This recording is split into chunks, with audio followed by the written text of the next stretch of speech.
Hello दोस्तों, welcome back to my YouTube channel quick pharma. तो आज की वीडियो में हम बात करने वाले हैं अपने टॉपिक फार्मास्यूटिकल इनकम्पैटिबिलिटीज़ के बारे में।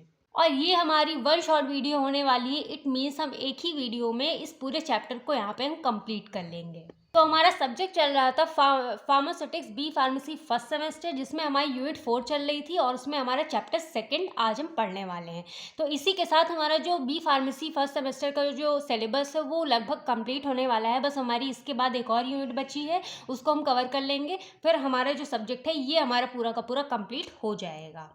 तो हमारी जो लास्ट यूनिट होगी वो हमारी सेमी सॉलिड डोजेस फॉर्म के ऊपर है, वो हमारी कंप्लीट हो जाएगी। तो हमारा इसका पूरा का पूरा फार्मास्यूटिक्स फर्स्ट का सिलेबस पूरा कंप्लीट हो जाएगा। तो अब जैसे एग्जाम पर्पज से बात करें तो मान लीजिए अगर जैसे हमारा इसमें से एक क्वेश्चन तो बन के आता ही आता है। ये है मीन्स जैसे कि ये उसमें डायरेक्टली क्वेश्चन आ जाता है, right a short note on pharmaceutical incompatibility. ठीक है, तो ये हमारे 10 मार्क्स में आ सकता है, 10 या फिर 7 मार्क्स में। तो आप लोग को क्या करना है ना कि इसके हमारे जो फार्मास्यूटिकल इनकम्पैटिबिलिटी है ये हमारे बेसिकली 3 टाइप्स के हैं, physical incompatibility, chemical, therapeutic incompatibility. तो इनके बारे में आप लोग को विद एग्जाम्पल अच्छे से आप लोगों को पूरा डिटेल्स में लिख के आना है।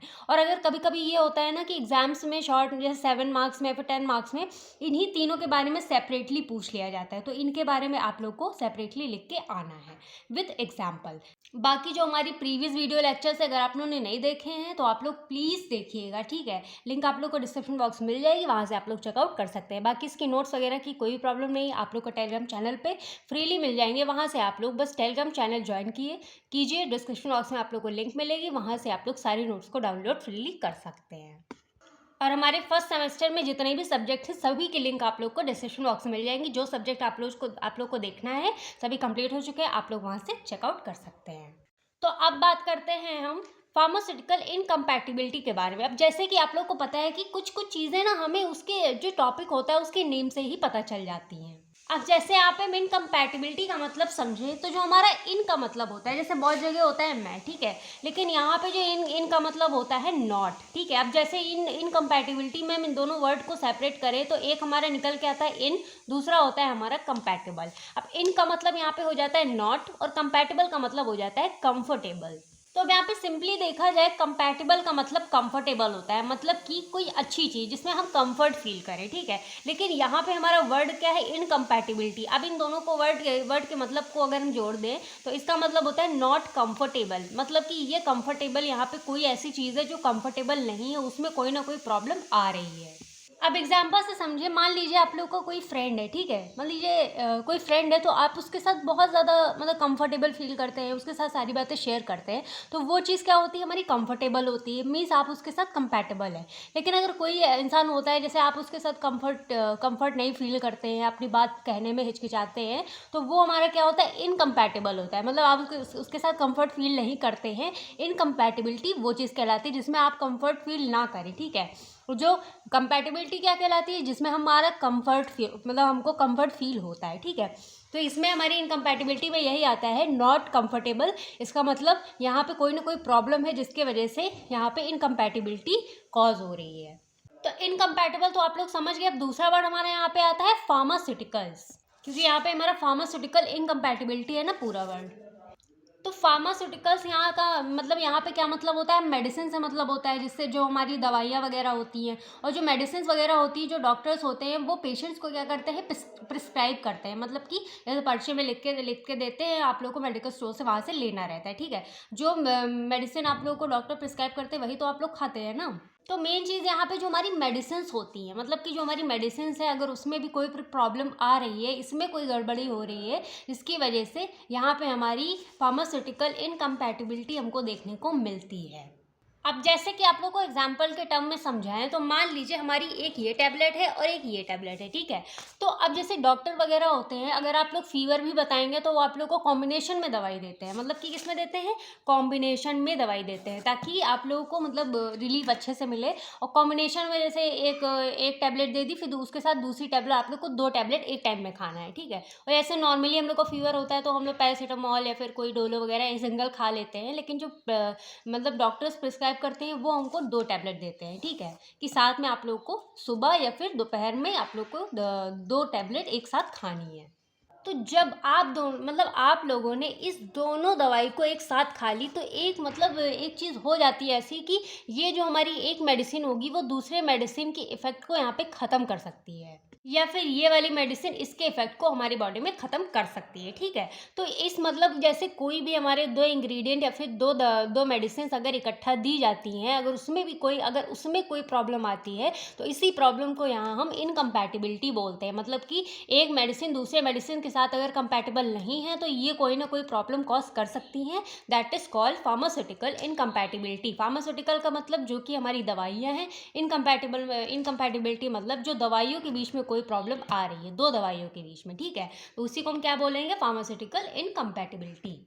ज़रूरी ही नहीं है कि आप लोग को कॉम्बिनेशन में दवाई दी जा रही है तो वो एक दूसरे का इफ़ेक्ट ख़त्म कर दे या फिर रिएक्ट कर दे बॉडी में। ऐसा भी हो सकता है, जैसे आप लोग को पता है कि जो हमारी मेडिसिन होती है वो किससे बनाई जाती है? एक तो हमारा होता है ड्रग्स, एपीआई मतलब एक्टिव फार्मास्यूटिकल इंग्रीडिएंट, दोनों को एक ही होता है, और एक हमारा होता है एक्सिपिएंट। तो ड्रग और एक्सिपिएंट को मिला के ही तो हमारी एक मेडिसिन बन के तैयार होती है।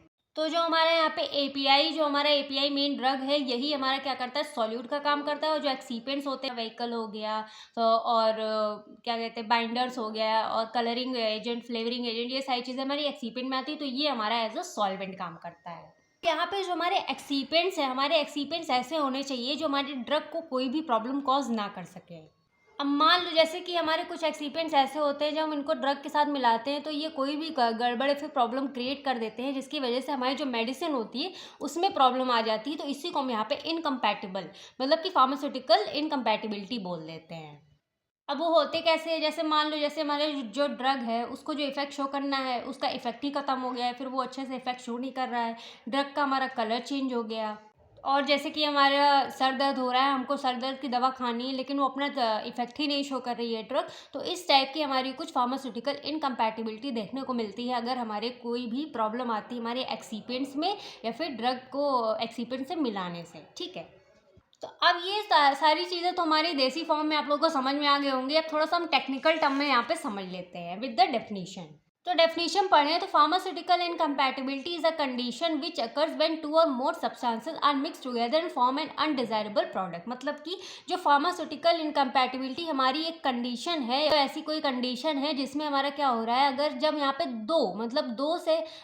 दो से ज़्यादा अगर हम कोई भी सब्सटेंस मिला रहे हैं एक साथ, तो वो हमें अनडिजायरेबल प्रोडक्ट फॉर्म कर रहे हैं, मतलब अनडिजायरेबल प्रोडक्ट हमको दे रहे हैं। अनडिजायरेबल प्रोडक्ट मतलब कि जो डिजायरेबल क्या होता है, जिसको हम चाहते हैं, अनडिजायरेबल जिसको हम नहीं चाहते हैं। मतलब कि अनडिजायरेबल प्रोडक्ट जो हम नहीं चाहते हैं वैसा प्रोडक्ट हमको मिल जाता है, जो कि हमारे जो हमारा प्रोडक्ट होता है, मतलब जो हमारी ड्रग होती है उसको इफेक्ट करता है। जैसे कि उसकी सेफ्टी को, उसकी इफिकेसी को, उसकी अपीयरेंस को क्या करता है, फार्मास्यूटिकल प्रिपरेशन को क्या करता है, ये अफेक्ट करता है, खराब करता है।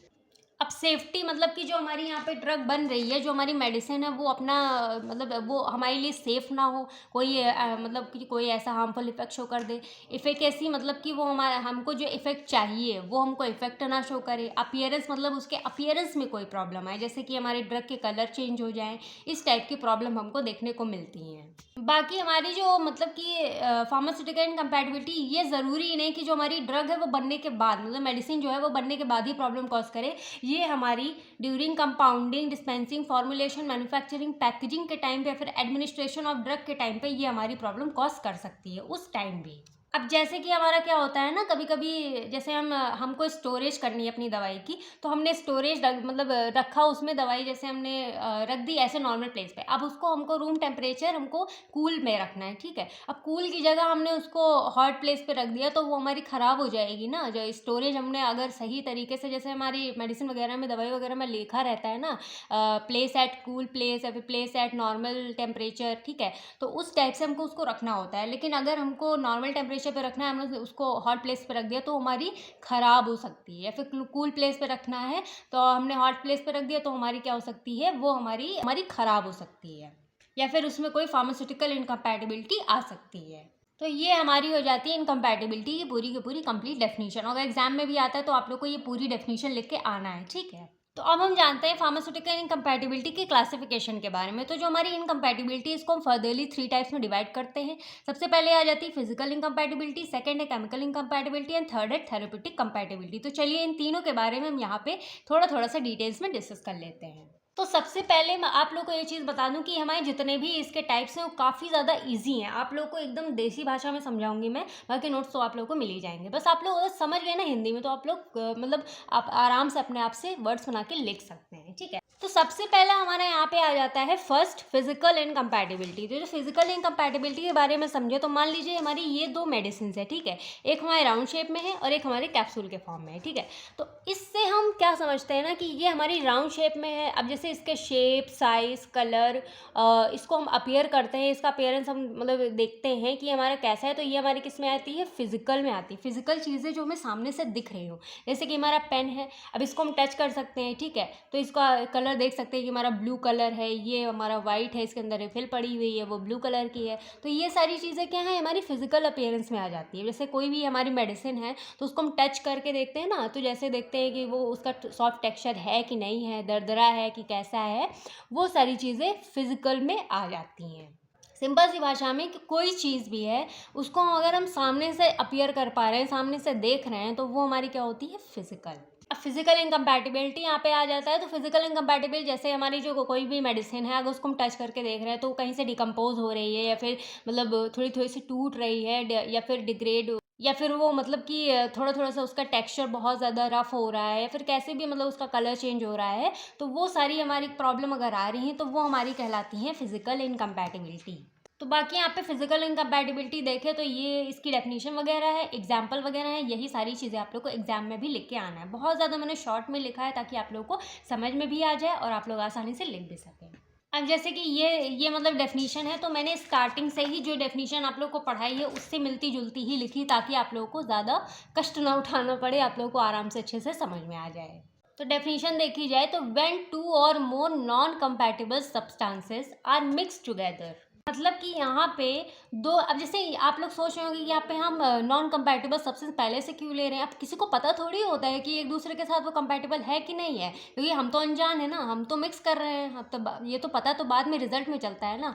अब जैसे कि दो या फिर दो से ज़्यादा हमारे नॉन कंपैटिबल सब्सटेंसेस जब वो एक साथ हमारे मिक्स मतलब कि एक साथ मिल जाते हैं, तो वो हमें एक फिजिकल चेंज शो करते हैं, मतलब फिजिकल चेंज देते हैं, जो कि हमारे अनएक्सेप्टेबल प्रोडक्ट हमको यहाँ पे फॉर्म करके देते हैं। और जो जिसमें मतलब फिजिकल चेंजेस आ जाते हैं, जो कि हमारा अनएक्सेप्टेबल प्रोडक्ट है जो कि हमको मिला है, वो हमारे काफ़ी ज़्यादा हार्मफुल भी हो सकते हैं। अब फिजिकल इनकम्पैटिबिलिटी है तो इसमें क्या क्या चेंजेस आ सकते हैं, जैसे कि इसमें हमारे कलर में चेंज आ गया मेडिसिन के, या फिर टेस्ट में चेंज आ गया, फिर इसकी विस्कोसिटी जो है काफ़ी गाढ़ी हो गई, फिर पतली हो गई, अपीयरेंस ऑफ मतलब कि ये सारी चीज़ें हम प्रोडक्ट में देखते हैं कि क्या क्या चेंजेस आए हैं। कलर, टेस्ट, विस्कोसिटी, इन सारी चीज़ों में यहाँ पे चेंजेस आ सकते हैं, तो वही हमारी कहलाती है फिजिकल इनकम्पैटिबिलिटी। तो अब जो हमारी फिजिकल इनकम्पैटिबिलिटी है, ये हमें बेसिकली चार तरीके से देखने को मिलती है। सबसे पहले आ जाती है immiscibility, second इनसॉल्युबिलिटी, third precipitating, fourth liquefaction. अब इन चारों के बारे में हम यहाँ पे एक एक करके शॉर्ट में डिस्कस करेंगे। बाकी इसमें और भी लिख सकते हैं, लेकिन हमने जो चार इंपॉर्टेंट है वो हमने लिख दिया, आप इतना लिख के आ जाएंगे तो हो जाएगा। तो फर्स्ट यहाँ पे हमारा आ जाता है इमिसिबिलिटी। अब इमिसिबिलिटी से क्या फंडा आप लोगों को समझ में आ रहा होगा कि कोई चीज़ दो सब्सटेंसेस है वो आपस में मिक्स नहीं हो रही हैं। अब जैसे कि हमारा ऑयल इन वाटर हो जाता है, जैसे आप लोग एक तरफ आप क्या ले लीजिए, ऑयल ले लीजिए, एक तरफ वाटर ले लीजिए। आपको सोल्यूशन बनाना है तो यहाँ पे आपने ऑयल भी डाल दिया और वाटर भी डाल दिया, ठीक है। ये हमारा वाटर हो गया और ये हमारा हो गया ऑयल। तो आप घर पे भी ट्राई करिएगा, क्या आपने कभी देखा है कि हमारा ऑयल और वाटर एक दूसरे के साथ मिक्स हो जाते हैं? नहीं होते हैं, ठीक है। वो सारी चीज़ें बाद में आती हैं जब मतलब उसके लिए हम काफ़ी ज़्यादा एजेंट्स का यूज़ करते हैं, तब मिक्स होते हैं। लेकिन यहाँ पे अगर सिंपली नॉर्मल अगर हम वाटर और ऑयल को मिक्स करें तो वो आपस में नहीं मिक्स होंगे, आपस में नहीं मिक्स होते हैं, मतलब कि वो हमारे इमिसिबल रहते हैं, ठीक है। अब ऑयल हमारा अलग सरफेस पे ऑयल जो हमारा रहता है वो सरफेस पे रहता है, वाटर हमारा नीचे रहता है, ठीक है। वो मतलब आपस में मिसिबल नहीं होते हैं, इमिसिबल होते हैं। तो मतलब कि जो हमारे ऑयल नेचर वाली ड्रग है, जो हमारे वाटर नेचर वाली ड्रग है, ठीक है, हाइड्रोफेब मतलब कि जो हमारे वाटर नेचर, तो ये आपस में क्या होते हैं, इमिसिबल होते हैं, मतलब कि मिक्स नहीं होते हैं एक दूसरे के साथ। तो ये हमारी इमिसिबिलिटी वाली प्रॉब्लम यहाँ पे कॉज करते हैं।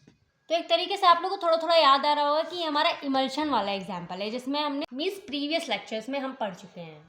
तो यहाँ पे सिंपल से क्या करेंगे, हम यहाँ पे इमल्सिफाइंग एजेंट्स को यहाँ पे यूज़ कर देंगे, जिससे कि जो प्रॉब्लम आ रही है, मतलब कि जो हमारे ऑयल वाटर आपस में मिक्स नहीं हो रहे हैं, इमिसिबल है, उसको ओवरकम करने के लिए, ये प्रॉब्लम इमिसिबिलिटी प्रॉब्लम को ओवरकम करने के लिए यहाँ पे हम क्या करते हैं, इमल्सिफाइंग एजेंट्स का यूज़ कर सकते हैं, ताकि हमारा जो इमल्शन है वो अच्छे से बन के तैयार हो जाए। और अगर आप लोग को एग्जाम्पल देना है तो आप लोग इस तरीके के एग्जाम्पल लिख के आएंगे, काफ़ी ज़्यादा इफेक्टिव होते हैं और अट्रैक्टिव भी शो करते हैं।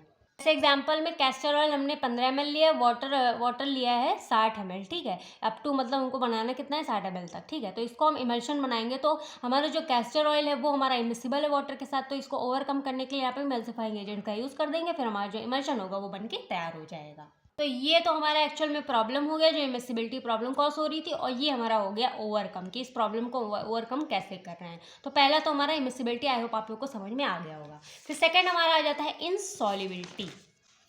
अब इनसॉल्युबिलिटी का फंडा समझे, मान लीजिए हमको कोई सोल्यूशन बनाना है, ठीक है, तो इसमें हमने ए ड्रग ले लिया, ठीक है, ए हमारा हो जाएगा सॉल्यूट, और हमारा जो बी होगा वो हमारा हो जाएगा सॉल्वेंट, क्योंकि वाटर में ही तो हम यहाँ पे अपना सॉल्यूट मिलाते हैं, तो सॉल्वेंट हमने ले लिया यहाँ पे, ठीक है। अब सॉल्वेंट में जो हम ड्रग यहाँ पे ऐड कर रहे हैं, यानी कि सॉल्यूट, वो हमारा इस सॉल्वेंट में मिक्स ही नहीं हो रहा है, मतलब कि सॉल्युबल ही नहीं हो रहा है, मतलब घुल ही नहीं रहा है पूरी तरीके से, जिस तरीके से उसको घुलना चाहिए हमारे सॉल्वेंट में। तो इस तरीके से प्रॉब्लम कॉज हो जाती है, तो इसको हम कहते हैं इनसॉल्युबिलिटी, इनकम्पैटिबिलिटी।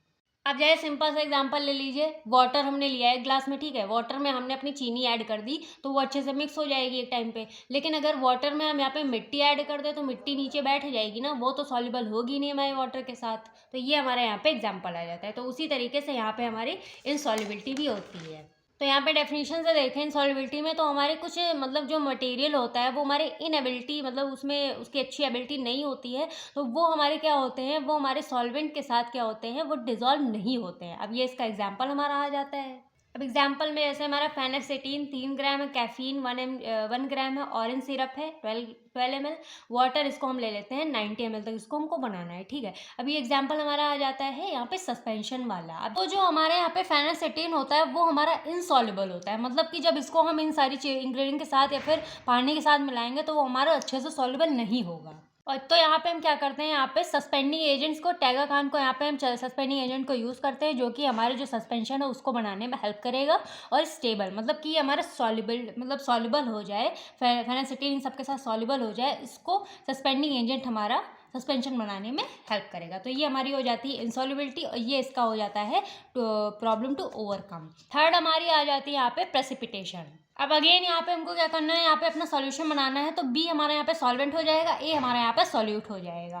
तो जैसे कि हमारा जो सॉल्वेंट होता है, ठीक है, जब इसमें हम अपने सॉल्यूशन पूरा बनाते हैं ना, तो सॉल्वेंट जो होता है, इसमें जो हम सॉल्यूट ऐड करते हैं, तो जो सॉल्यूट होता है वो हमारे सॉल्वेंट में अच्छे से डिसॉल्व नहीं होता है, वो यहाँ पे क्या करता है, प्रेसिपिटेट फॉर्म कर लेता है, यानी कि इस तरीके के जो ग्रेन्यूल्स होते हैं इस तरीके से क्या करता है, प्रेसिपिटेट को यहाँ पे फॉर्म कर लेता है। तो यहाँ पे जब ये प्रेसिपिटेट फॉर्म कर देता है, तो यहाँ पे ये वाली प्रॉब्लम कॉज हो जाती है, प्रेसिपिटेशन वाली। लेकिन हमको तो एकदम मतलब स्मूथ सोल्यूशन चाहिए ना, जो कि जिसमें हमारा सॉल्यूट और सॉल्वेंट दोनों एक दूसरे में मिक्स हो, तो ये हमारी कॉज हो जाती है प्रेसिपिटेशन, ठीक है। तो वही यहाँ पे लिखा हुआ है, in this a drug in solution में बी प्रेसिपिटेटेड। यहाँ पे जो हमारी ड्रग होगी वो प्रेसिपिटेट फॉर्म कर लेगी हमारे सोल्यूशन में। इसमें हम क्या करते हैं, if the solvent is added in which drug is insoluble, जिसमें मतलब सॉल्वेंट में ही तो अपना ड्रग यहाँ पे ऐड कर रहे हैं, जो कि हमारा इनसॉल्युबल है हमारे सॉल्वेंट में। तो यहाँ पे हमारा एग्जांपल देख लेते हैं। तो यहाँ पे टिंचर बेंजोइन कंपाउंड यहाँ पे हम लेते हैं 5 ml, ग्लिसरीन लेते हैं 15 ml, एंड रोज वाटर लेते हैं यहाँ पे 100 ml। और आप चाहो तो इसका मतलब ये ml वगैरह लिखो, अगर नहीं चाहते हैं तो आप ये मतलब सिर्फ नाम वगैरह लिख के आ जाएंगे, तभी आप लोग को अच्छे खासे मार्क्स मिल जाएंगे। तो अब जो हमारे यहाँ पे टिंचर बेंजोइन कंपाउंड होता है, इसमें हमारे रेजिन्स पाया जाता है। तो रेजिन जो होता है वो हमारा वाटर में क्या होता है, इनसॉल्युबल होता है, वो हमारा वाटर में अच्छे से मिक्स नहीं होता है, जिसकी वजह से ये हमारा सॉल्वेंट में क्या करता है, ये हमारा प्रेसिपिटेट फॉर्म कर लेता है। सोल्यूशन के अंदर क्या करता है, ये हमारा रेजिन होने की वजह से हमारा प्रेसिपिटेट फॉर्म करता है। तो हम यहाँ पे क्या करते हैं, जो ये इंसॉल्युबल मतलब जो हो जाए, मतलब कि इंसॉल्युबल होता है रेजिन और प्रेसिपिटेट फॉर्म कर लेते हैं, तो इसमें हम क्या करते हैं, टिंचर ऐड करते हैं। तो टिंचर को मतलब इसी जैसे हमने यहाँ पे टिंचर बेंजोइन कंपाउंड ऐड किया था, इसमें हमारे रेजिन प्रेजेंट था, इसकी वजह से हमारे सॉल्वेंट में मिक्स नहीं हो रहा था। तो इसी के साथ ही हम क्या करते हैं, अपने टिंचर को ऐड कर देते हैं, जो उसके बाद इसको हम रैपिड स्टीयरिंग करते हैं। रैपिड मतलब बहुत तेज़ तेज़ से इसको हम घुमाते हैं, स्टीयर करते हैं, जिसकी वजह से हमारा एक क्या होता है कि मतलब जो हमारा सोल्यूशन होता है, जो मिक्स नहीं हो रहा था, इनसॉल्युबल था एक दूसरे में, वो अच्छे से मिक्स होने लगता है धीरे धीरे, ठीक है। और उसके बाद हमें हमारे यहाँ पे प्रेसिपिटेशन वाली प्रॉब्लम यहाँ पे जो कॉज हुई होती है, वो हमारे यहाँ पे ओवरकम हो जाती है, और हमको जैसा स्मूथ, एकदम स्मूथ जो सोल्यूशन चाहिए होता है, वो हमको यहाँ पे मिल जाता है। फोर्थ हमारा यहाँ पे आ जाता है लिक्विफैक्शन। अब लिक्विफैक्शन से मतलब कि यहाँ पे कुछ लिक्विडी टाइप की बात हो रही है, मतलब लिक्विड वाली बात हो रही है, ठीक है। अब जैसे कि मान लीजिए यहाँ पे हमारा एक ए ड्रग है, एक बी है और एक सी है, ठीक है। इनका जो मेल्टिंग पॉइंट है, मतलब ये आपस में क्या हो जाए, मेल्ट हो जाए। अब जैसे ये जो हमारी तीनों की ड्रग है, अब जैसे कोई भी हमारा पाउडर फॉर्म में है, ठीक है। अब जैसे कि हमारा जो टेम्परेचर है वो हमारा 50 से अबव है, या 50 है, 40 है, 45 है डिग्री, 45 डिग्री सेल्सियस है। तो यहाँ पे क्या होगा, जो हमारा पाउडर वगैरह जो हमारा सोल्यूट होगा या कोई भी ड्रग होगी, वो हमारी क्या होती है, धीरे धीरे मेल्ट होना चालू हो जाती है, क्योंकि उसका मेल्टिंग पॉइंट हमारा नॉर्मल होता है, लेकिन ज़्यादा टेम्परेचर होने की वजह से उसका जो मेल्टिंग पॉइंट बढ़ जाता है। और यहाँ पे क्या होता है, जो हमारी ड्रग होती है वो यहाँ पे मेल्ट होने लगती है धीरे धीरे, जैसे कि उसमें मॉइस्चर वगैरह आने लगता है। तो वही जैसे कि हमारी जो 3 ड्रग्स हैं, ठीक है, हमारी 3 ड्रग्स हैं आगे, इनका मेल्टिंग पॉइंट बहुत ही कम है, ठीक है। तो अगर जैसे रूम टेम्परेचर हमारा 25 डिग्री सेल्सियस है, तो जब उस पर हम रखते हैं, तो इन ड्रग्स का क्या होता है ना, ये धीरे धीरे हमारे क्या होते हैं, ये मेल्ट होने लगते हैं, जिसके मतलब ये लिक्विड फॉर्म में होने लगते हैं, जिसकी वजह से लिक्विफैक्शन इनकम्पैटिबिलिटी कॉज होती है। अब जैसे कि लिक्विफैक्शन वाली प्रॉब्लम है, जैसे कि हमारा जो सॉल्ट होता है, जो सॉल्ट है, अगर हम उसको ऐसे खुला रख दें, तो उसमें आप देखिए ना, थोड़ा थोड़ा सा वो पानी छोड़ने लगता है, गीला गीला सा हो जाता है ना, तो वो हमारी कहलाती है लिक्विफैक्शन इनकम्पैटिबिलिटी। मतलब ये हमारे एग्जाम्पल के तौर पर आप लोग को बता रही हूँ। तो वही यहाँ पे लिखा हुआ, व्हेन 2 और more low melting point solids are mix together, मतलब कि कोई 2 सॉलिड है जो इनका मेल्टिंग पॉइंट बहुत ही कम है, अगर उनको हम मिक्स कर देते हैं आपस में, तो वो हमें एक सॉफ्ट मास और लिक्विड फॉर्म कर देते हैं, जिसको हम कहते हैं यूटेक्टिक मिक्सचर। अब यूटेक्टिक मिक्सचर आप लोगों ने पहले प्रीवियस वीडियो लेक्चर्स में पढ़ा होगा। अब इसका एग्जांपल देख ले, तो मेंथॉल यहाँ पे ले लेते हैं, कैम्फर ले लेते हैं, अमोनियम क्लोराइड ले लेते हैं, लाइट मैग्नीशियम सल्फेट ले लेते हैं 60 ग्राम। और तो जैसे यहाँ पे हमारा जो होता है जैसे मिक्स कर दिया हमने, यहाँ पे मेंथॉल, कैम्फर, अमोनियम क्लोराइड, इन तीनों को क्या करते हैं, मिक्स कर देते हैं। तो जो इनका मेल्टिंग पॉइंट होता है वो हमारा लोअर होता है, तो मतलब कम रूम टेम्परेचर पे इसका जो मेल्टिंग पॉइंट होता है काफ़ी कम होता है। तो इस चीज़ को, लिक्विफैक्शन को यहाँ पे प्रिवेंट करने के लिए यहाँ पे हम क्या करते हैं, लाइट मैग्नीशियम सल्फेट को यूज़ करते हैं 60 ग्राम, ठीक है। जिसकी वजह से जो ये क्या करता है, लाइट मैग्नीशियम सल्फेट इन चीज़ों को, मतलब इस पूरे मिक्सचर की मेल्टिंग पॉइंट को क्या करता है, नॉर्मल स्टेज पे लेके आता है। मतलब कि ये हमारा लाइट मैग्नीशियम सल्फेट इन तीनों के मेल्टिंग पॉइंट को क्या करता है, प्रिवेंट करता है, ठीक है। लेकिन अगर हम ऐसा हो सकता है ना कि इन तीनों को हम आपस में मिलाएं ही ना, अलग अलग रखें, तो लिक्विफैक्शन वाली प्रॉब्लम यहाँ पे काफ़ी ज़्यादा रिड्यूस हो सकती है। तो आई थिंक ये सारी चीज़ें आप लोग को चारों के चारों बारे में समझ में आ गया होगा। बाकी इसके करेक्शन के बारे में बात कर लेते हैं। बाकी हम पहले ही ओवरकम में पढ़ चुके हैं सारी चारों के बारे में, लेकिन थोड़ा सा यहाँ पे हम देख लेते हैं, अगर आप लोग को बल्क मतलब बढ़ाना है एग्जाम में तो, ठीक है। तो यहाँ पे हम क्या करते हैं, change the order of mixing of ingredient of the prescription, मतलब कि यहाँ पे हम इंग्रेडिएंट को आगे पीछे थोड़ा कर सकते हैं, ठीक है। इमल्सिफिकेशन कर सकते हैं, जिसमें जैसे इमल्शन वाले में मैंने बताया था। यहाँ पे सस्पेंडिंग एजेंट्स का यूज़ कर सकते हैं। Change in the form of ingredients, यहाँ पे इंग्रेडिएंट्स के फॉर्म को यहाँ पे हम थोड़ा सा चेंज कर सकते हैं। तो यही सारी चीज़ें हैं जो हमने यहाँ पे मतलब स्टार्टिंग में पढ़ी हैं, वही सारी चीज़ें यहाँ पे करेक्शन में भी लिखी हुई हैं। अब हमारा सेकंड आ जाता है यहाँ पे केमिकल इनकम्पैटिबिलिटी। अब जैसे कि यहाँ पे हमने बताया था कि ये जो हमारी ड्रग थी, ठीक है, ये जो हमारी 2 मेडिसिन थी, अगर इनके किसी भी केमिकल नेचर में चेंज आ जाता है, ठीक है, जैसे कि हमारे यहाँ पे क्या था, ड्रग एपीआई जो था और एक्सीपिएंट्स, अगर इनके केमिकल नेचर में कोई चेंज आ जाता है, तो यहाँ पे जो हमारी मेडिसिन होगी उसके में मतलब जो हमारा केमिकली होगा वो हमारा डिस्टर्ब हो जाएगा ना, तो वो डिकम्पोज हो जाएगा, मतलब कि वो हमारा केमिकली क्या होता है, डिकम्पोज होने लगता है, जिसकी वजह से यहाँ पे हमारी केमिकल इनकम्पैटिबिलिटी कॉज होती है। डेफिनेशन यहाँ पे पढ़े, व्हेन 2 और मोर नॉन कंपैटिबल सब्सटेंसेस और इंग्रेडिएंट्स ऑफ प्रिस्क्रिप्शन, मतलब कि ऐसे प्रिस्क्रिप्शन और इंग्रेडिएंट वगैरह देखते हैं ना, लिखते हैं, तो अगर जब उनको हम मिक्स करते हैं आपस में, अगर उसमें हमें कोई भी केमिकल चेंजेस देखने को मिलता है तो वो हमें क्या करते हैं, एक इनएक्टिव और टॉक्सिक प्रोडक्ट हमको फॉर्म करके देते हैं। मतलब कि हमको एक इनएक्टिव और टॉक्सिक प्रोडक्ट हमको यहाँ पे मिलता है देखने को, ठीक है।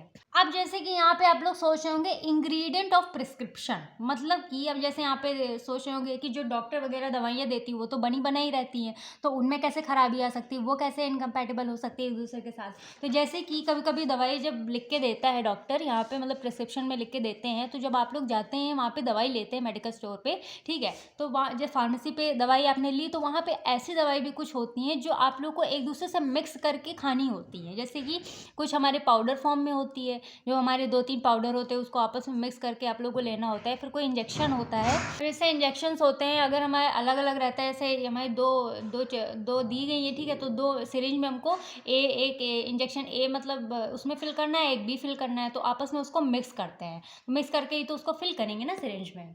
और एक आधे इंजेक्शन जो होते हैं मतलब पाउडर फॉर्म में होते हैं, उसको आप लोग को डिजोल्व करना होता है, उसको सस्पेंशन में कन्वर्ट करना होता है, इस टाइप से होते हैं। तो उस टाइम पे जैसे आप लोग कोई भी दवाइयाँ मिक्स कर रहे हैं आपस में, इंजेक्शन वगैरह, फिर कोई भी दवाई मिक्स कर रहे हैं, उस टाइम पे कोई भी प्रॉब्लम कॉज होती है तो यहाँ पे केमिकल इनकम्पैटिबिलिटी हमको यहाँ पे देखने को मिल जाती है। तो इसी को हम यहाँ पे इंग्रेडिएंट ऑफ प्रिस्क्रिप्शन कहते हैं। यहाँ पे वही लिखा है ना, ingredient of prescription are mix together. जब मतलब जो हमने मेडिकल स्टोर पे दवाई ली है 2-3, जिसको हमको मिक्स करना है, अगर उसमें कोई प्रॉब्लम आती है तो यहाँ पे हमको केमिकल चेंजेस देखने को मिलता है और यहाँ पे कोई भी इनएक्टिव या फिर टॉक्सिक प्रोडक्ट हमको मिलता है। बाकी यहाँ पे केमिकल में क्या क्या चेंजेस आ सकते हैं, मान लीजिए यहाँ पे इट में चेंज टू द स्ट्रक्चर। यहाँ पे जो हमारा मतलब जो हमारा केमिकल कंपाउंड, उसके जो हमारी ड्रग है उसके स्ट्रक्चर में चेंज आ जाए, तो वो हमारे क्या हो जाए, जैसे डिकम्पोजिशन ऑफ ड्रग, या फिर यहाँ पे उसके फार्माकोलॉजिकल प्रॉपर्टीज़ चेंज हो जाए ड्रग की। मान लीजिए जैसे कि हमारा जो कलर ऑर्डर वगैरह है उसमें चेंजेस आ जाएं, या फिर जो उसको इफेक्ट शो करना है वो उसका इफेक्ट हमको देखने को नहीं मिल रहा है, उसके इफेक्ट में इफिकेसी में चेंजेस आ जाए, तो वो हमारी यहाँ पे केमिकल इनकम्पैटिबिलिटी कहलाती है। और यहाँ पे मतलब कभी कभी हमको इमीडिएट एकदम से मतलब चेंज देखने को मिलता है, या फिर कुछ टाइम के बाद यहाँ पे मतलब डिलेड इनकम्पैटिबिलिटी को हमको यहाँ पे देखने को मिलती है, मतलब कुछ टाइम के बाद हमको देखने को मिलती है।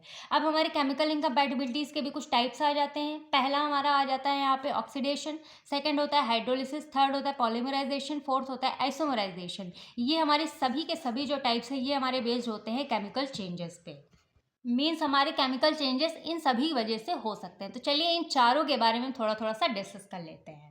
अब ऑक्सीडेशन का सिंपल सा फंडा आप लोगों को हिंदी भाषा में समझाओ तो मान लीजिए हमारी कोई भी ये सिरप है, ठीक है, हमारी कोई भी एक सिरप है, तो उसको आप जैसे कि आपको आपने सिरप ली तो उसको आप लोग एक टाइम पियेंगे, फिर दूसरे दिन उसको खोलेंगे ढक्कन, फिर पियेंगे। तो इस टाइप से आप लोग कभी कभी क्या करते हैं ना कि ढक्कन बहुत लूज मतलब बंद कर देते हैं, फिर कभी कभी बहुत टाइट बंद कर देते हैं। तो जब लूज रहता है ढक्कन तो बाहर के इन्वायरमेंट में हमारी क्या प्रेजेंट है, ऑक्सीजन प्रेजेंट है, जिसकी वजह से आप लोग सांस ले पा रहे हैं। तो जो ऑक्सीजन होती है उस दवाई में क्या करती है, एंटर करती है, और जो ऑक्सीजन होती है उस ड्रग के साथ क्या करती है, यहाँ पे रिएक्शन करती है। तो जब ये हमारी ऑक्सीजन इस ड्रग के साथ रिएक्ट करेगी तो जो हमारी जो मतलब सिरप है वो हमारी ऑक्सीडाइज्ड हो जाएगी, तो जिसकी वजह से ये हमारी जो सिरप होगी वो हमारी यहाँ पे ख़राब हो सकती है। यहाँ पे बस यही लिखा हुआ है कि ये हमारी एक ऐसी कंडीशन होती है, ये क्या करती है, यहाँ पे ऑक्सीजन को गेन करती है। जैसे हमने यहाँ पे बताया जो सिरप है वो ऑक्सीजन को यहाँ से ले रही है, बाहर के एनवायरनमेंट से ऑक्सीजन यहाँ पे एंटर हो पा रही है क्योंकि ये ऑक्सीजन को ले रही है, ठीक है।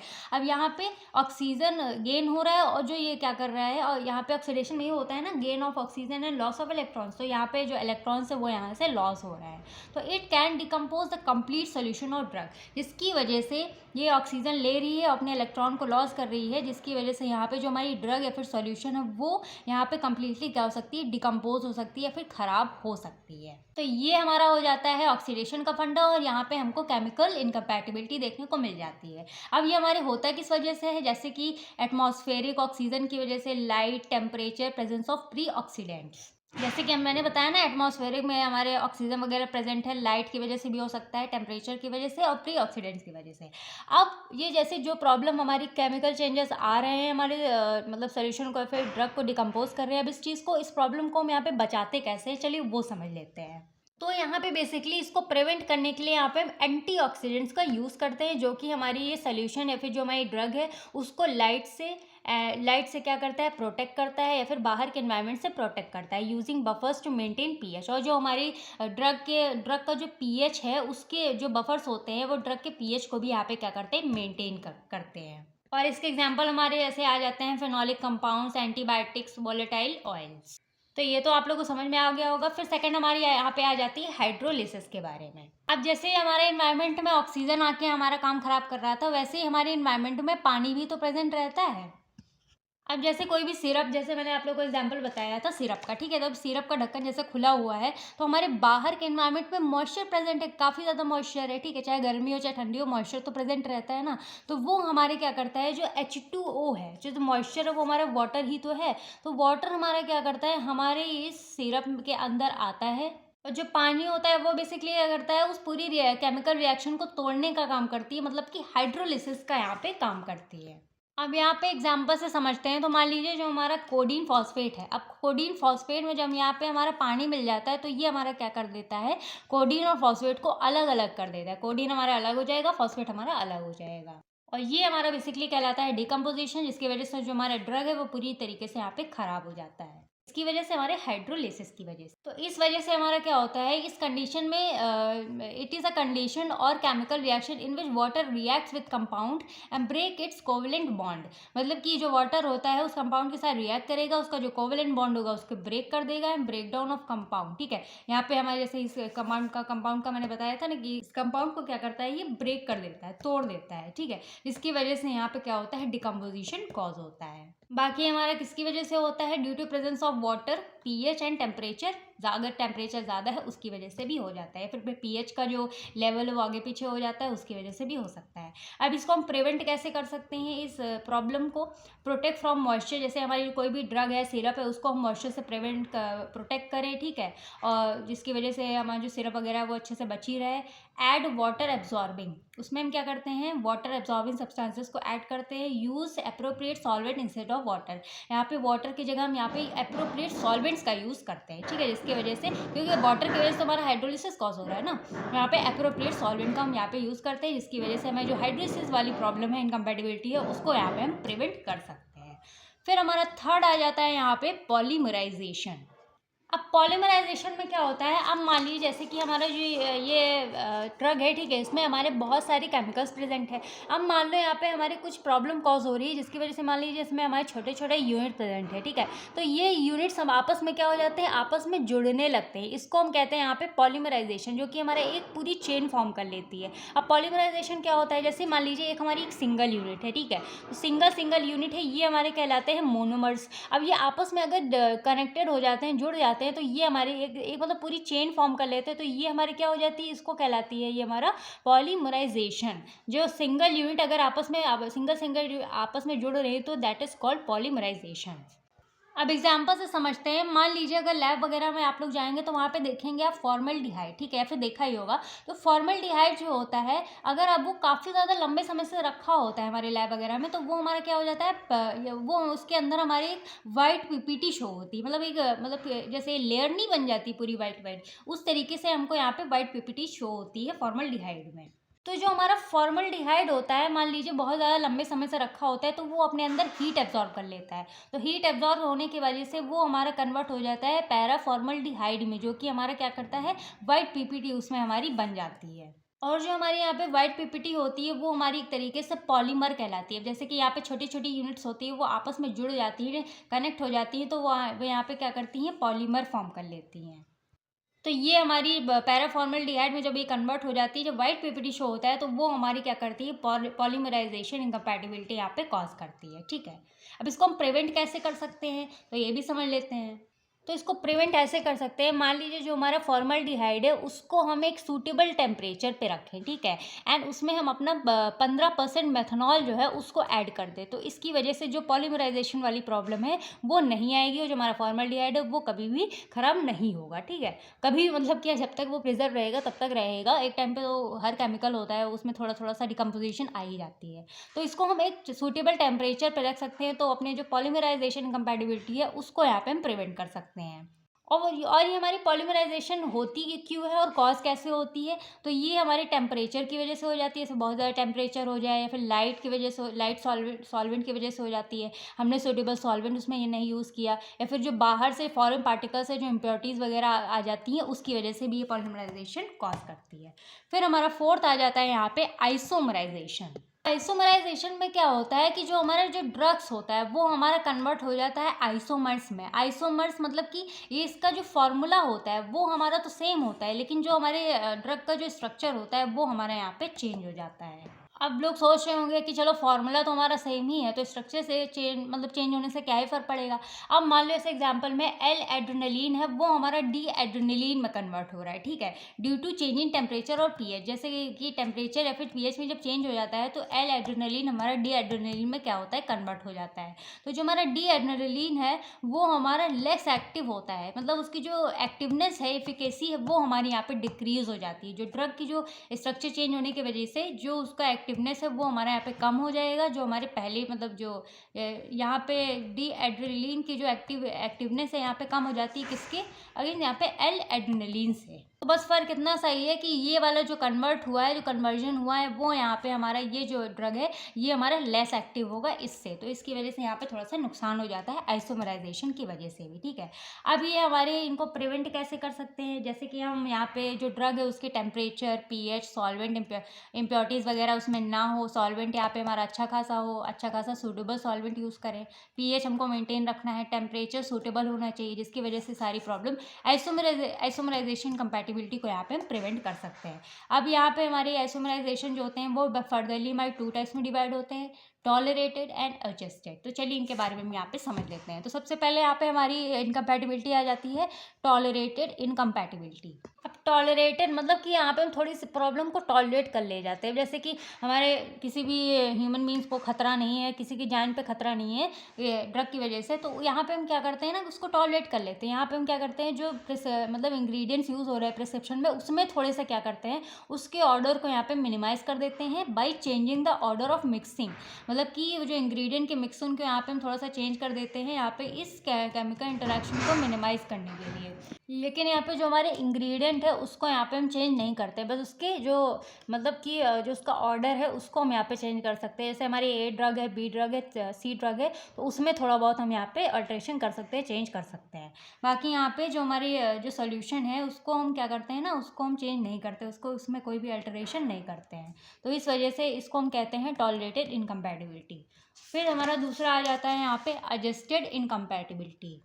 अब इसमें हम क्या करते हैं, इसमें जो हमारी केमिकल इंटरेक्शन हो रही है इसको प्रिवेंट करने के लिए यहाँ पे जो मतलब ए बी सी इंग्रेडिएंट्स है उसको हम क्या करते हैं, या तो इसमें हम ऐड कर देते हैं या फिर इसको हम एक उसमें से हम रिमूव कर देंगे, और जो हमारा रिएक्टिंग इंग्रेडिएंट है प्रिस्क्रिप्शन में उसको यहाँ से हम हटा देते हैं। जैसे कि ए को हटा दिया, उसकी जगह हमने कोई और इंग्रेडिएंट ऐड कर दिया, तो इस वजह से हम इसको हम इस इनकम्पैटिबिलिटी को यहाँ पे हम एडजस्ट कर सकते हैं, इस केमिकल इंटरेक्शन को यहाँ पे हम प्रिवेंट कर सकते हैं बाई एडिंग और removal of one of the reactive ingredients. मतलब यहाँ पे जो रिएक्टिव इंग्रेडिएंट है उसको या तो एक हटा दें या फिर हम इसमें एक ऐड कर देते हैं।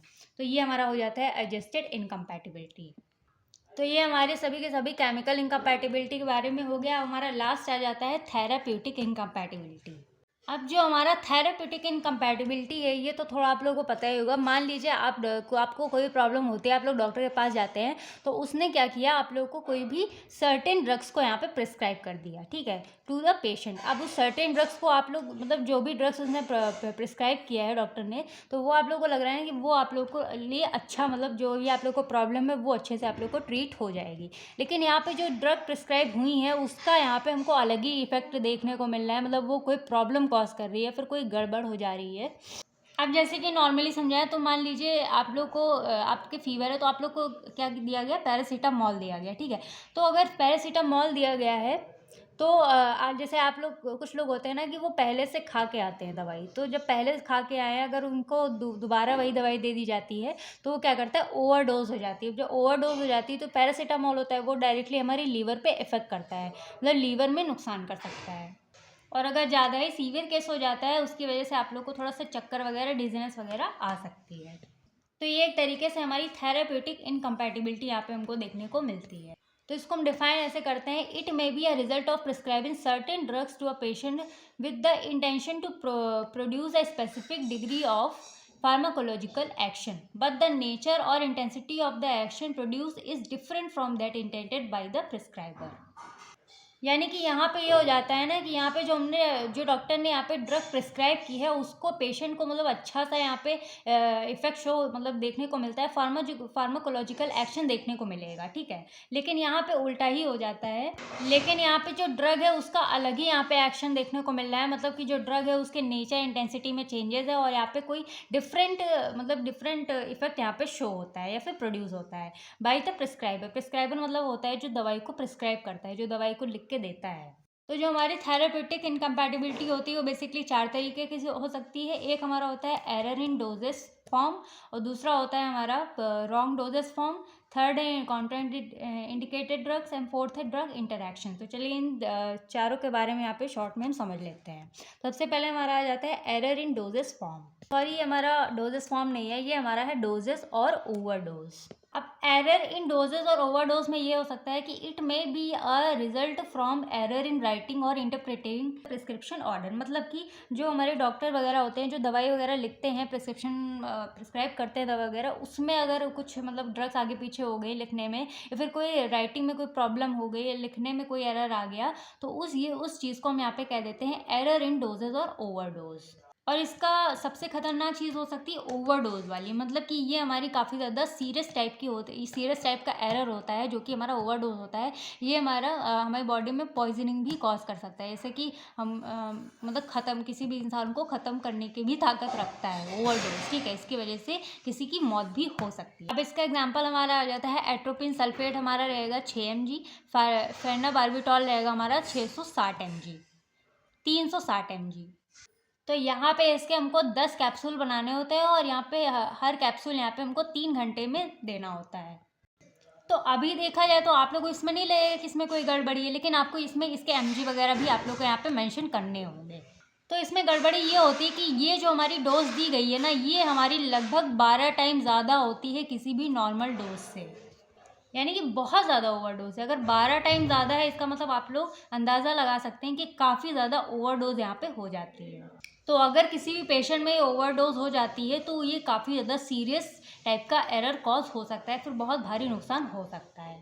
तो इस एरर को मतलब कि प्रिवेंट करने के लिए यहाँ पे हम क्या करते हैं ना कि ये the prescription is referred back to the prescriber to correct the dose of drugs, मतलब कि यहाँ पे हम क्या करते हैं ना कि ये जो प्रिस्क्रिप्शन जिस डॉक्टर ने लिखा है उसके बाद हम दोबारा जाते हैं और प्रिस्क्राइबर से कहते हैं कि ये जो डोज लिखी हुई है ड्रग की, इसको आप करेक्ट करिए, नॉर्मल डोज में करिए, मतलब ये जो गड़बड़ी हुई है इसको आप सही करिए। बाकी इस प्रॉब्लम को इस तरीके से यहाँ पे हम प्रिवेंट कर सकते हैं। फिर सेकंड हमारा आ जाता है रॉन्ग डोजेस फॉर्म। अब रॉन्ग डोजेस फॉर्म में जैसे कि हमारी सर्टेन ड्रग्स होती हैं जिनका जो नेम वगैरह होता है वो काफ़ी ज़्यादा सिमिलर होता है एक दूसरे से, तो यहाँ पे काफ़ी ज़्यादा डिस्पेंसिंग में मतलब रॉन्ग डोज यहाँ पे डिस्पेंस हो जाती है, जो कि हमारी काफ़ी ज़्यादा डेंजरस इफेक्ट शो करती है। जैसे कि एग्जाम्पल आ जाता है डिजिटॉक्सिन एंड डिजॉक्सिन, इन दोनों का नाम काफ़ी ज़्यादा एक दूसरे से सिमिलर है। वैसे आप लोगों ने उसमें प्रिस्क्रिप्शन में लिखा हुआ डिजिटॉक्सिन, तो आप लोगों ने पढ़ लिया डिजॉक्सिन, तो उसकी जगह डिजिटॉक्सिन की जगह आप डिजॉक्सिन ले आए तो आपकी जो इफेक्ट शो करना होगा वो अलग ही इफेक्ट आप लोगों को देखने को मिलेगा, तो काफ़ी ज़्यादा डेंजर हो सकता है। फिर हमारी एक ड्रग का नाम आ जाता है प्रेडनिसन एंड दूसरा आ जाता है प्रेडनिसोनल, ठीक है। तो ये काफ़ी ज़्यादा एक दूसरे से जो नेम है ड्रग के वो काफ़ी ज़्यादा सिमिलर है एक दूसरे से। अब जैसे डॉक्टर वगैरह होते हैं ना, तो जैसे डिजिटॉक्सिन या फिर डिजॉक्सिन लिखना है तो उन्होंने सिर्फ इतना लिख दिया, ठीक है। अब इतना लिख दिया तो इसमें समझ ही नहीं आ रहा है कि इस डॉक्टर ने डिजिटॉक्सिन लिखा है कि डिजॉक्सिन लिखा है। अब आप लोग पर्चा लेके जा रहे हैं तो वहाँ पे जो फार्मासिस्ट है उसको ये चेक करना ज़रूरी होता है कि वो प्रिस्क्रिप्शन को अच्छे से चेक करे प्रॉपरली। अगर उसमें कोई भी चीज़ नहीं समझ में आ रही है तो पेशेंट से क्लैरिफाई करे, और जो पेशेंट है प्रिस्क्राइबर से बात करे, और मतलब सबसे पहले तो पेशेंट से पूछना चाहिए कि आपको प्रॉब्लम क्या है, तो उस हिसाब से आप यहाँ पे पता लगा सकते हैं कि कौन सी दवाई देनी। अगर नहीं भी समझ में आ रहा है तो यहाँ पे जो डॉक्टर हैं या फिर प्रिस्क्राइबर हैं जिन्होंने ये पर्चा बना के दिया है उनसे यहाँ पे क्लैरिफाई करना ज़रूरी हो जाता है, जिसकी वजह से ये हमारी रॉन्ग डोजेस फॉर्म वाली प्रॉब्लम यहाँ पे रिड्यूस हो सकती है, प्रिवेंट हो सकती है। फिर हमारा थर्ड आ जाता है यहाँ पे Contra indicated drugs. Contraindicated drug हमारी ऐसी ड्रग्स होती हैं, जैसे कि कई बार देखा गया है कि हमारी ये हमारी कुछ ऐसी ड्रग्स होती हैं जो हमारे किसी भी पेशेंट में अलग अलग अपना इफेक्ट शो करती हैं, या फिर मान लीजिए किसी भी पर्टिकुलर डिजीज में ही अपना अलग अलग इफेक्ट जो होता है वो अपना शो कर देते हैं। और कभी कभी हमारे पेशेंट पे भी क्या करता है, डिपेंड कर जाता है who is allergic to it. मतलब मान लीजिए जैसे कॉन्ट्राइंडिकेटेड ड्रग से जैसे कोई भी पेशेंट है, उनको एलर्जी वगैरह हो जाती है उसके उस ड्रग की वजह से, तो उनको वाली ड्रग प्रिस्क्राइब नहीं करनी चाहिए।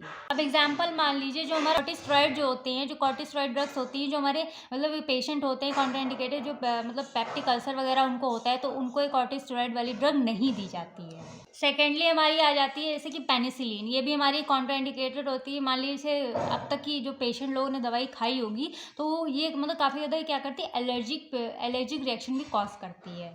तो इस प्रॉब्लम को कॉन्ट्राइंडिकेटेड प्रॉब्लम को यहाँ पे क्या करना चाहिए, हमको रिड्यूस करने के लिए यहाँ पे क्या करना चाहिए, सबसे पहले आप लोग को पेशेंट की हिस्ट्री जानना है कि उनको कोई भी कभी पहले से कोई एलर्जिक वगैरह मतलब एलर्जिक कंडीशन वगैरह तो नहीं थी। मतलब ड्रग को प्रिस्क्राइब करने से पहले पेशेंट की हिस्ट्री जानिए कि पहले से कोई बीमारी तो नहीं थी, कोई प्रॉब्लम तो नहीं थी। तो इसकी वजह से यहाँ पे हम कॉन्ट्राइंडिकेटेड ड्रग्स को यहाँ पे हम प्रिवेंट कर सकते हैं किसी भी पेशेंट के लिए। फिर हमारा फोर्थ आ जाता है लास्ट, जो कि हमारा है ड्रग इंटरैक्शन। अब जैसे ड्रग इंटरैक्शन में पहले आप लोग को बताया, जैसे मान लीजिए ये हमारा ए ड्रग है और ये हमारा बी ड्रग है, तो दोनों को साथ में खा रहे हैं। तो मान लीजिए कभी कभी ये होता है ना कि ए वाले ड्रग ने बी वाले ड्रग की इफेक्ट को खत्म कर दिया और बी वाले ड्रग ने ए वाले ड्रग को खत्म कर दिया। वही चीज़ यहाँ पे भी लिखी हुई है, the effect of one drug is altered or change by the simultaneously administration of another drug. मतलब दो ड्रग को अगर हम साथ में एडमिनिस्ट्रेट कर रहे हैं तो वो एक दूसरे के इफेक्ट या फिर को ऑल्टर या फिर चेंज कर सकते हैं। तो ये हमारी कहलाती है ड्रग इंटरैक्शन।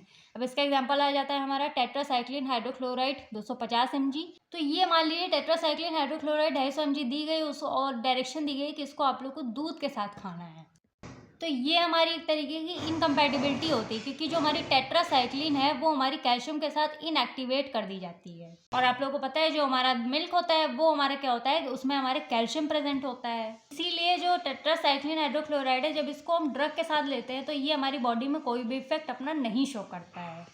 तो ये हमारी क्या करती है, एक तरीके यहाँ पे ड्रग इंटरेक्शन हो जाती है। तो यहाँ पे आप लोग को इसको प्रिवेंट करने के लिए क्या करना है, प्रिस्क्रिप्शन को दोबारा आप प्रिस्क्राइबर के पास भेजेंगे, फिजिशियन के पास भेजेंगे कि इसकी जो डायरेक्शन है वो आप इसको चेंज करिए, तो जिसकी वजह से इस प्रॉब्लम को यहाँ पे हम ओवरकम कर सकते हैं। अब लास्टली हमारा आ जाता है यहाँ पे करेक्शन जो भी हमने पहले पढ़ा है वो वही चीज़ यहाँ पे भी लिखी है। मान लीजिए जो डोजिंग एरर है, मतलब जो ओवरडोज है उसको अवॉइड करिए, कॉन्ट्राइंडिकेटेड ड्रग्स हैं वो अवॉइड करिए, ठीक है। और जो drug provide in specific desired form, mean जो ड्रग प्रोवाइड कर रहा है उसको स्पेसिफिक डिजायर्ड फॉर्म में देना है, ठीक है। तो यही सारी चीज़ें यहाँ पे हमारी हो जाती है। तो आई होप आप लोग को फार्मास्यूटिकल इनकम्पैटिबिलिटीज़ के बारे में पूरा समझ में आ गया होगा, इनके तीनों टाइप्स के बारे में समझ में आ गया होगा और इनके सभी सब टाइप्स के बारे में समझ में आ गया होगा।